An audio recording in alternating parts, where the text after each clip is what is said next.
કરે. સારો માણસ તો દિવસે કામ કરે, રાતના અંધારામાં પરિપત્ર આવ્યો, પહેલા તો ન્યાય એની માનસિકતા છતી થાય છે. રાતે કેમ ધોળા દિવસે આવવા દેવો તો ને હામી છાતીએ, રાતે પરિપત્ર આવ્યો.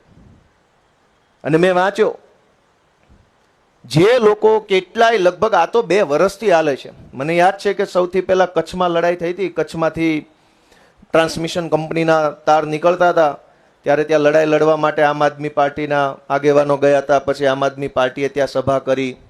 પછી ગુજરાતભરના અલગ અલગ વિસ્તારોમાં વીજળી કંપનીના તાર નીકળતા, થાંભલા નીકળતા, એની લડાઈ આમ આદમી પાર્ટીએ લડી. પછી ખેડૂતો જોડાયા, કોંગ્રેસ પાર્ટી જોડાઈ, બધા જોડાયા, ધીમે ધીમે બધા જોડાયા. પણ 1.5 વર્ષથી આ ખેડૂતોના થાંભલાના મુદ્દાની લડાઈ ચાલે છે.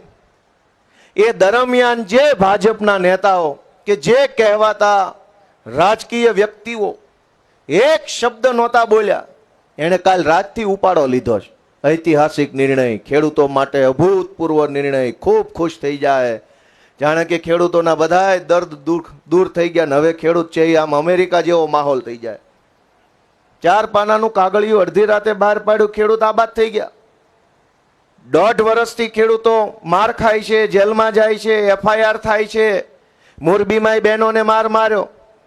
ત્યારે જેની આંખ ન ખુલી, જ્યારે તેનું આત્મા ન જાગ્યો, ત્યારે જેનું મોઢું ન ખુલ્યું, એવા લંગરિયાએ હવારમાં જ્ઞાન આપવાનું ચાલુ કર્યું. ખૂબ સારો. હા, તું સારો નિર્ણય છે. આય તું 27માં સરકાર બદલાય પછી તને થોડુંક વ્યવસ્થિત રિપેરિંગ કરું. બહેનો ઉપર પોલીસ દંડા મારે, જેની આંખ ન ખુલે, જેનું મોઢું ન ખુલે, એને હવારમાં સુરેશની તમાકુ ગલોફામ દાબીને બહુ સરસ સરકારે કામ કર્યું. હા, માગી તમાકુ મોઢામાં નાખીને ઉપડ્યા જ છો. કોક તો આને કે માણાના પેટના થાવ. તમે અમને મત ન દો, કંઈ વાંધો નહીં. ભાજપના માણસો, ભાજપના નેતાઓને કહેવાનું, તમને આ કાંઈ દેખાતું જ નથી. આપણી બહેનોને કોઈ પોલીસ મારે એ તમને દેખાતું જ નથી. વિડીયોમાં નહીં, ટીવીમાં નહીં, ફેસબુકમાં ક્યાંય નહીં દેખાતું હોય.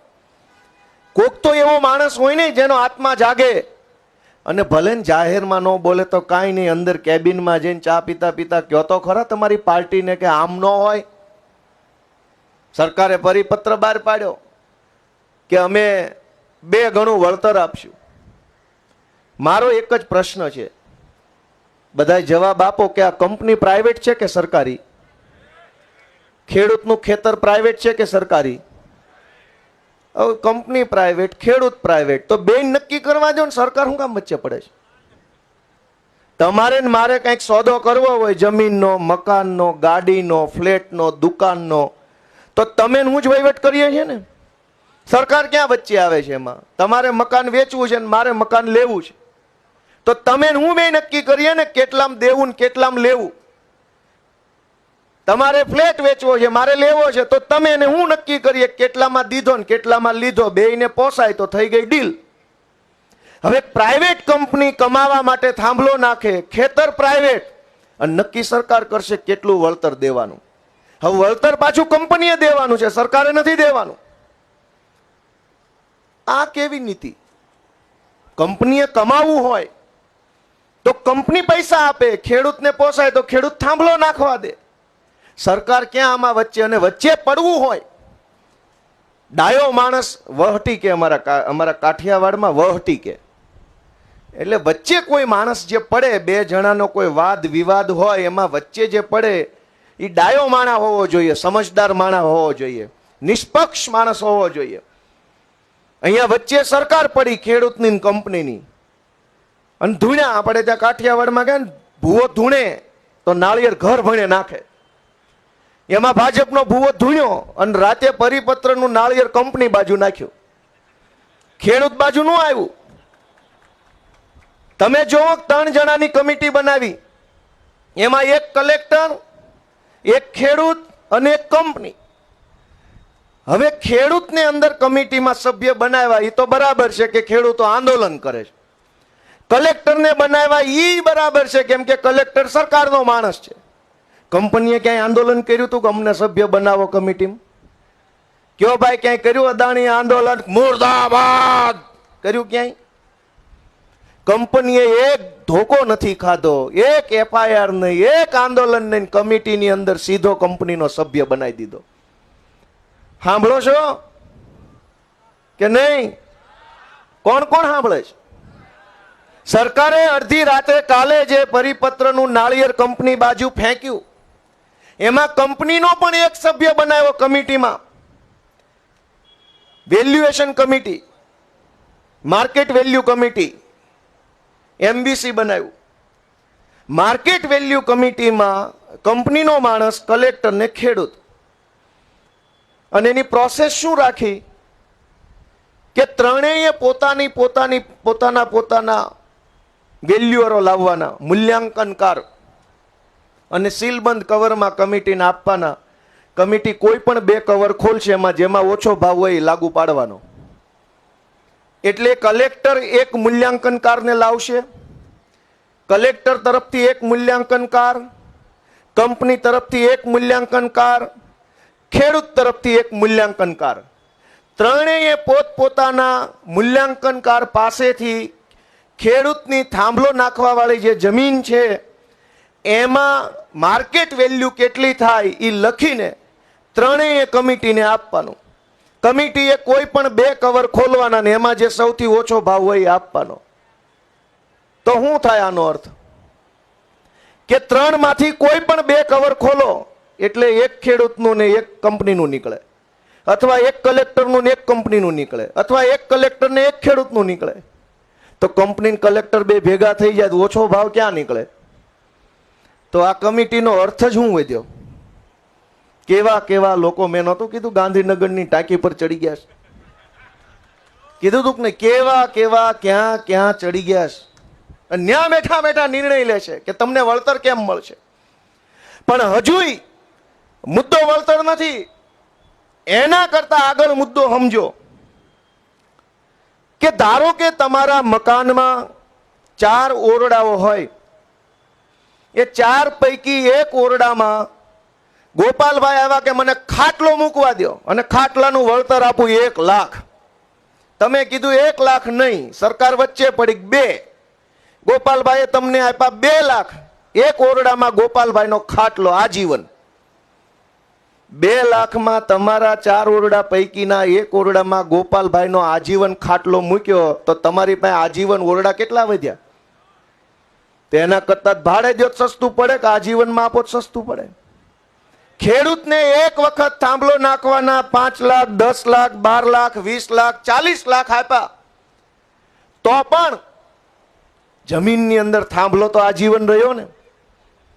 હવે એક વખત પૈસાના આજીવન માલ વાપરવાનો, આવું ક્યાં હોય? અમારે એક વખત પૈસા આપવા છે, આપી દો મામલતદાર ઓફિસનો બીજો માળ અમને ભાડે, ઢોર બાંધવા બીજા માળે 1 લાખ લઈ જાઓ. મામલતદાર ઓફિસના બીજા માળે ગાયું, ભેંસું, બકરા, નીણ ને પૂળો નાખવું છે, આપી દો, લાવો. આપી દેશો? કલેક્ટર ઓફિસના 3જા માળે અમારે રેસ્ટોરન્ટ ખોલવું છે, આપી દો અમને ભાડે, હાલો ગેસ્ટ હાઉસ ખોલવું છે. જે લોકો કલેક્ટર ઓફિસે કામ કરાવવા આવે ને એક ધકે કામ ન થાય ને રાત રોકાવું હોય 3જા માળે હોટલ ગોપાલભાઈ ઇટાલિયાની, આપશે ભાડે? તમારા મકાન નહીં આપો, તમારી બિલ્ડિંગો, તમારા મકાન નહીં. ખેડૂતનું પડાવી લ્યો. કેમ? તો કે સરકાર કંપનીની છે, સરકાર ખેડૂતોની નથી. પણ જે સરકાર ખેડૂતોની નથી એને મત કોણ આપે છે? કંપની કે ખેડૂતો? હે ભાઈ, કોણ મત આપે છે? કંપની પાસે ક્યાં મત જ છે? મત આપણા મતથી નેતા ચૂંટાય આપણો, સરકાર કહેવાય આપણી, અને કામ કરે કંપની માટે. અને આવું 30 વર્ષથી હાલતું હોય તો જાગવું કોને જોઈએ? સરકારે કે આપણે? થોડુંક તો આપણે જાગવું પડશે કે આ બધું ક્યાં સુધી હાલશે. અને અધિકારી શાહી એટલી બધે હાવી થઈ ગઈ છે કે એની કોઈ સીમા નથી. આપણું બધો જ નિર્ણય કલેક્ટર, મામલતદાર, SP બધા આપણું ઈ જ નક્કી કરશે. તો આપણે શું કરશું? કંઈ પણ થાય તો કે કલેક્ટર નક્કી કરશે. અને એક પ્રશ્ન થોડો છે આ થાંભલાનો, હજારો પ્રશ્નોથી ગુજરાતના ખેડૂત અને ખેતી મજૂરી કરતા માણસો અત્યારે દુખી છે. આ મહિનો વરસાદ મોડો થયો છે, વાવણી થઈ છે પણ હજુ મોડો થયો છે, પાછોતરો વરસાદ છે. એટલે એવું બને કે ઉત્પાદન રેગ્યુલર જેટલું ન આવે, ઉત્પાદન ઘટે. જે 15-20 દિવસનો પાક હોવો જોઈએ એના બદલે અત્યારે હજુ 2 દિવસનો 5 દિવસનો જ પાક હશે.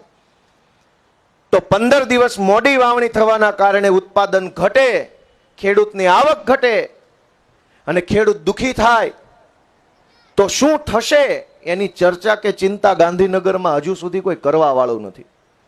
હજુ તો એ વખત આવશે, પછી હાઈ પાવર કમિટીની નિમણૂક થશે, પછી કમિટીની 4-5 વખત મીટિંગ મળશે, પછી કમિટી કહેશે કે અમે રિપોર્ટ સરકારમાં આપ્યો ને બીજું બધું કરશે. ત્યાં નવું ચોમાસું,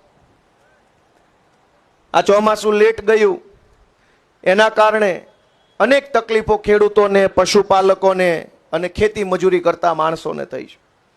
પણ એની ચર્ચા કે ચિંતા ગાંધીનગરમાં ક્યારેય થતી નથી. વિસાવદરના ખેડૂતોના આશીર્વાદથી વિધાનસભામાં બેસવાની તક મળી તો બધું હવે નજરે જોવા મળે છે. કોણ કેવી રીતે કામ કરે છે, શું વિચારે છે, અધિકારીનું કેટલું હાલે છે, નેતાનું કેટલું હાલે છે. હવે અધિકારીએ કોપી પેસ્ટ કરી અને જૂનો પરિપત્ર સરકારને પકડાઈ દીધો અને સરકારના મંત્રી આવીને વાંચી ગયા. કોઈને ખબર નથી કે આ તો એનું જૂનું જૂનું છે. અને અખબારના ઐતિહાસિક બહુ સરસ નિર્ણય, ખેડૂતો ખુશખુશાલ. મારે એક ખાલી સૂચન આપવું છે આ ઉપવાસ છાવણીના માધ્યમથી કે જે ભાજપના નેતાઓને, કાર્યકર્તાઓને, પેજ પ્રમુખોને, તાલુકા જિલ્લા પંચાયતના નેતાઓને એમ લાગતું હોય કે આ સરકારે જે નવો પરિપત્ર ખેડૂતોનો કર્યો છે એમાં બહુ વળતર મળે છે, તો તમારા બધાને જમીન ઉપર થાંભલા નખાઈ દો. અમારે નથી નખાવા. ભાજપ વાળા ફોર્મ ભરી દે, થાંભલો આવે તો અમારામાં જ નાખવો. સરકારી યોજના આવે તો કોઈનો વારો નહીં આવવા દે. સબસિડીમાં ટ્રેક્ટર આવતો હોય, ગામમાં કોઈને ન ખબર હોય, પેજ પ્રમુખને એકને જ ખબર હોય ને એને જ લાગે.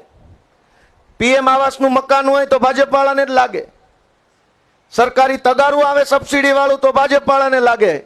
આ ખેડૂત પર ગમે એટલી અરજી કરો ભાજપ વાળાને જ લાગે. થાંભલો આવે તો આપણા ભાગમાં આવે અને બાકી બધી યોજના ભાજપ વાળાને. ગામમાં કંઈ પણ સારી યોજના સરકારની આવે એનો બધોય લાભ ભાજપ વાળા લઈ જાય છે. થાંભલા એનામાં નાખો ને, ભાજપ વાળાનું એની પાસે લિસ્ટ છે પેજ પ્રમુખનું, બધાને બોલાવી લ્યો, એના સર્વે નંબરો કમલમ કાર્યાલય ભેગા કરી લ્યો અને આ બાજુ અદાણીની, અંબાણીની બધી કંપનીઓને બોલાવીને કહી દો કે આટલા સર્વે નંબરમાં થાંભલો નાખો એટલે પૈસા ઘરમાં ને ઘરમાં રહે. અમારે નથી જોતા. કાંઈ એવું નથી કરતા. ન કરવું જોઈએ. ગામો ગામ પેજ પ્રમુખ છે, ગામો ગામ સર્વે નંબરો છે, ગામો ગામ ભાજપના માણસો છે. નક્કી જ કરવાનું ભાજપનો માણસ હોય તો જ થાંભલો નાખો અને એને જ બધો લાભ આપી દો. આ પોલિસી 2 ગણું વળતર ને એક સાથે રૂપિયા ફરતે 1 મીટરની બીજી ત્રીજા બધું લઈ જ જાઓ. કેમ એવું નહીં? સરકારી યોજનાનો લાભ લેવાનો હોય. ગૌશાળામાં ગાયો દીઠ 30 રૂપિયા આવે છે. એમાંય તે જે ખરા દિલથી ગાયોની સેવા કરતા હોય ને એની ગૌશાળામાં ન આવે. ભાજપ વાળાની ગૌશાળામાં બાંધી હોય 5 ગાયો, ચોપડે હોય 4000 ગાયો અને સબસિડી બધી લઈ જાઓ. તો થાંભલો ત્યાં નાખો ને. તમારે બધી જ સરકારી યોજનાનો લાભ લેવો હોય તો ભાજપ વાળાને થાંભલો નાખવો હોય તો નિર્દોષ ખેડૂત. કયો ભાઈ આ વાત વ્યાજબી છે કે ગેરવ્યાજબી? કોને કોને વ્યાજબી લાગે કયો તો ખરા. જરાક આપણે ગુજરાતના ખેડૂતો સુધી આ વાત પહોંચાડવી પડશે